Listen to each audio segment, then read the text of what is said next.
म professional Boruto hater हुँ। म हेट पनि यसरी गर्छु कि पुरै बोरुटोको एपिसोड हेरिसकेपछि अनि हेट गर्छु। नारुटो एनिमे जसमा हामीले लेजेन्डरी क्यारेक्टरहरू पायौँ, बोरुटोमा आउँदाउँदै त्यही क्यारेक्टरको चमत्कार भइहाल्यो। बलात्कार पे बलात्कार किया। तीनटा नारुटो क्यारेक्टरहरू जो चाहिँ बोरुटोमा आएर रुइन भए। नम्बर 3 रकली। भरोसा त किसिमोटोले तोड्यो, कोदाचीमा के दम थियो। रकलीलाई त बोरुटोले डुबायो जहाँ स्क्रिन टाइम कम थियो। नारुटो युनिभर्सको ताइजुत्सुमा मोस्ट पोटेन्सियल बोकेको मान्छे बोरुटोमा के गर्दैछ र?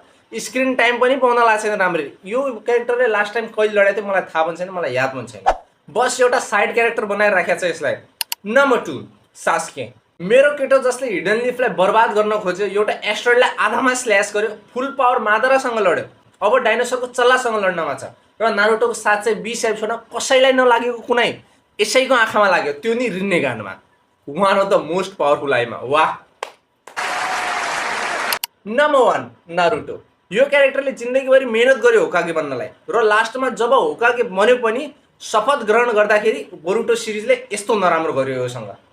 त्यो सिन मोमेन्ट हुनुपर्ने थियो, उसको सपना पुरा हुन लाग्छ। 700 एपिसोडको फल लास्टमा त्यहाँ मिल्न लाग्छ, तर कमेडी भयो त्यो।